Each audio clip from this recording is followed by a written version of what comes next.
Hello, it's the traffic cone poker. Out here looking like a traffic cone. Channel hit 500 subs there the other day. Give everyone a thanks for that. Heading back to Parq today.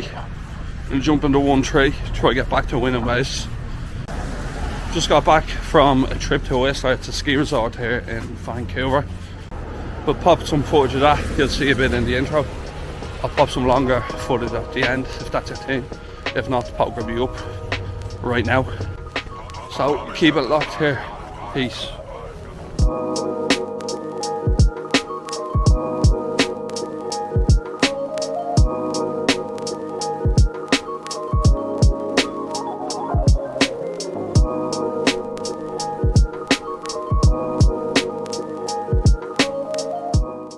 So kicking things off here, the first hand of the session, this hand is actually 4.5 hours into our cash game session.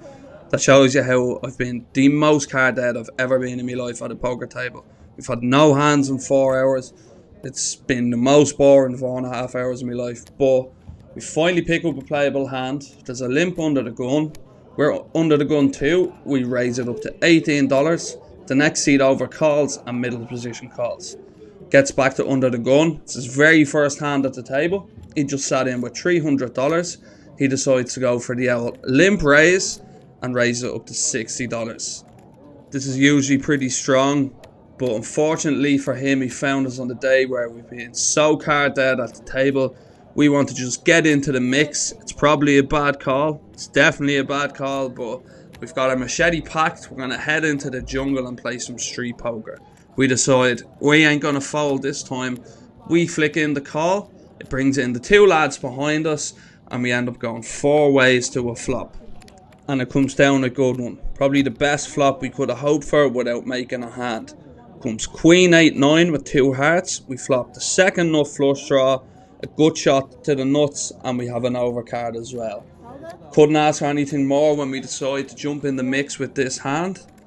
Under the gun things for a while. There's 244 in the middle. He's 240 left in his stack. He decides he's just going to rip it all in. We've a pretty easy decision here. We've so much equity. Even against the aces, we're just a slight dog. It's nearly a flip. So we can't do anything else but rip our entire stack in as well. If we're up against aces, we're not that far behind. We can hit any heart, any jack. We can hit some kings and running tens to make 2 pairs and trips. So there's a lot of good stuff that can happen. We've 12 direct outs, which is a chunk of outs that he has to fade. We hit the gin card on the turn. The jack of hearts gives us a flush. Also gives us a straight, which we don't need.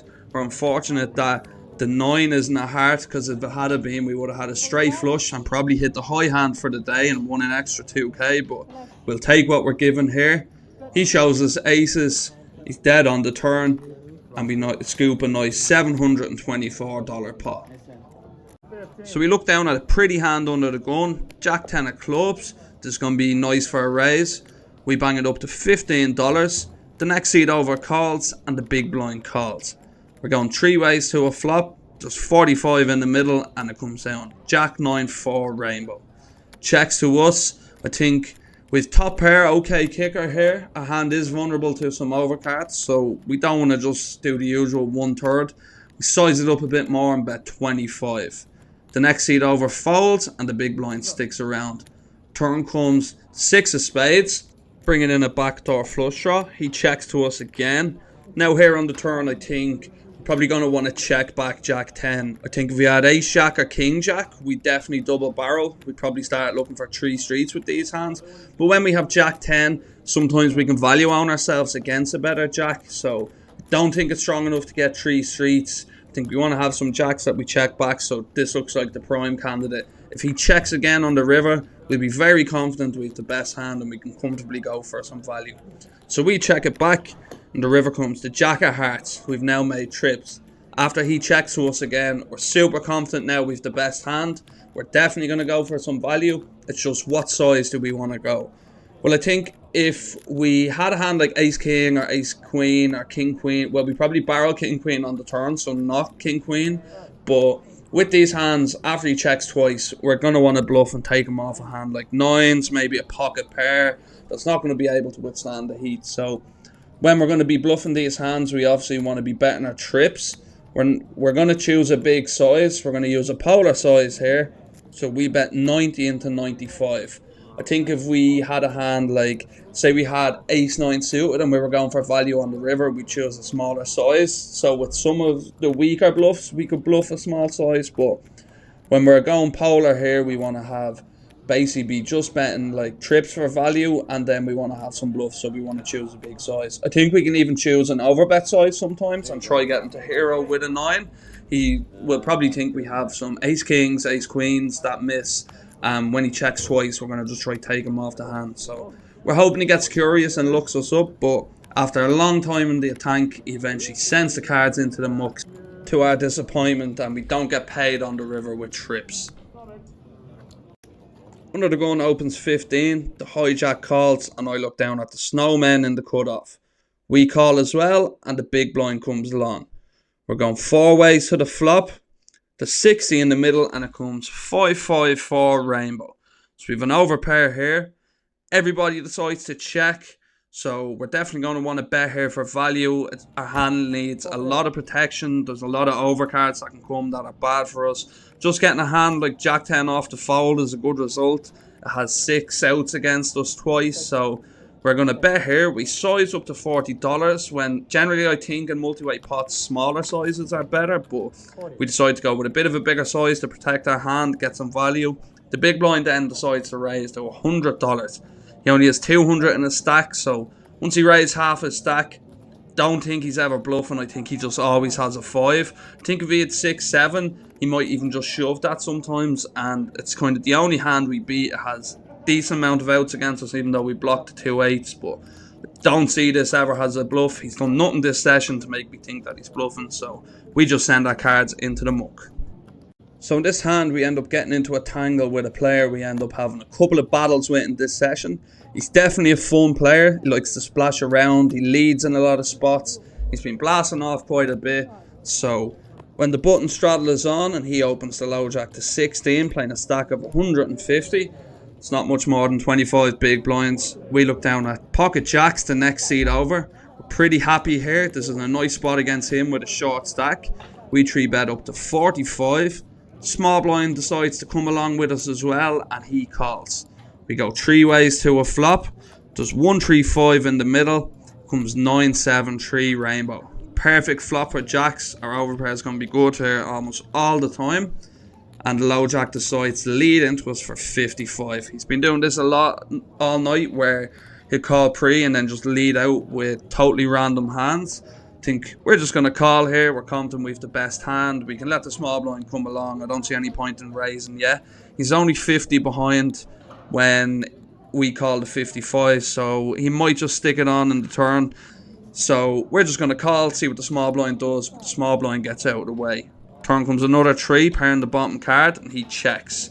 Now when he checks, I think we could check back and maybe let him bluff his last 50, but I think he will know we're not folding once we call the flop. So we're just going to stick him in for his last 50, hope he is any pair or any way connected with the flop. I don't think he's going to fold, but he just lets it go. So I think if he was going to blast off, he would have just fired the turn. So I think he was just one and done with his hand. We weren't going to get any more value, and we pick up a nice little pot. The straddle is on the button again, and it folds around to the villain from the last hand in the cutoff. He decides to call the 6. We look down a pocket 4s and raise it up to $30. We're happy to get it in against him. He's only 65 in his stack. It's 11 bigs. We'll happily flip. He decides just to call, leaving himself 35 behind. Flop comes 10-3-2 rainbow. Pretty good flop for pocket 4s. Can't ask for much better. He just throws in his last $35. We've an easy call. When the board runs out 2 blanks, we flip over our 4s. He says they're good. We scoop a little pot, but it sends him back for a rebuy. He adds on for 400. He looks like he's ready to battle with us again, which is always good news. So hopefully we can get into a few more entanglements. We're about to get into another entanglement with our friend here on the seat beside us. There's 5 limps, and he's in the small blind and decides to raise to 16. Really small size, over 5 limps, and he's going to be out of position. I look down at King 10 off in the big blind. I think this is a good spot to 3-bet as a bluff. He just does this with a lot of hands. We get to squeeze everyone else out of the pot. There's going to be lots of dead money if everyone folds. And if he does call, we're going to play a heads-up pot in position against him, which I think is going to be very good for us. He's shown to be very wild, very splashy, so we could potentially win a big pot. Folds back around to him, and he decides to stick around. Flop comes down Jack 10-8 with 2 diamonds, so we flop second pair. We have an okay kicker here. I think we probably will have the best hand against him a lot. I'd expect him to 4-bet a lot of his strongest hands. He decides to do his usual lead, which he's been doing all night, and he leads 100 into us. Can't do anything else here but call. Don't think raising does anything. Think folding is out of the question against this guy. We're pretty confident that we have the best hand. We're happy just to let him keep bluffing. It'd be unlikely that we are up against a better hand, although we can have them sometimes, but I think calling is just the play here. When the turn comes, another 10 to upgrade us to trips. He barrels again for 150. He's 300 behind after he barrels 150. So now that we've upgraded to trips, I think sometimes we could call and hope he bluffs the river. But it is a pretty dangerous board. There is a flush draw out there. There is straights. But I think we should definitely have the best hand. But the option is, do we want to let him bluff the river if we just call, or do we want to just get it in now? Well, I think because we 3-bet pre-flop, he's not going to put us on too many 10s. So maybe that does lead us to wanting to call more. On the chance that he does have a hand like ace-jack or even a flush draw, I don't think he's capable of folding a draw or a strong 1-pair hand. So I decided that now is the time to just stick it in and hope he calls off. He insta-mucked, so he probably just had nothing. So I think we probably should have just called and let him bluff off. That could also just be being a bit results orientated. I think we played the hand pretty well. But let me know in the comments below if you would have called the turn or shoved the turn. And for the final hand of the vlog today, we end up playing a hand with our old rival again. You never would have guessed. He's been coming after us after we've owned him in a couple of pots. He sticks the 6 on the button. We look down at ace-7 of hearts in the small blind and raise to $25. The big blind calls, middle position calls, and our rival on the button calls as well. We're going 4 ways to a flop, and it comes down ace-8-3, all clubs. So I think on a monotone board here, we have top pair, weak kicker. Don't think we want to lead out here. It's a pretty dangerous board. There is better aces out there. There's some flop flushes, so we don't want to bloat the pot out of position here. We're first to act into 4 players, so we decide to check for pot control. We'll see what happens. Checks all the way to our nemesis on the button, and he fires for $60. I call, and the small blind and middle position get out of the way. Turn comes to jack of spades. There's now 220 in the middle. I check again for the same reasons as before. This guy's pretty bluff happy. We have a hand here that probably fares better as a check call down than betting for value, especially into someone who we know likes to bluff off. So we check. He bets $100, and we've a pretty easy call here again.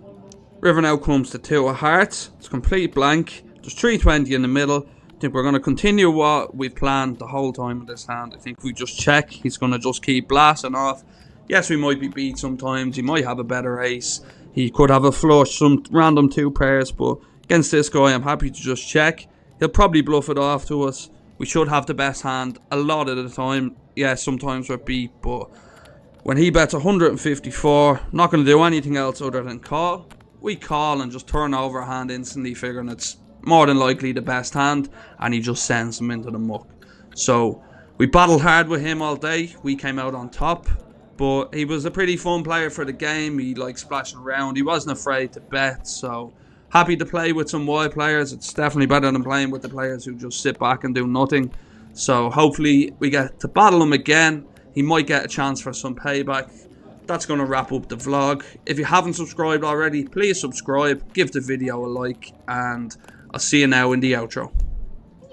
Right, so that wraps up episode 7.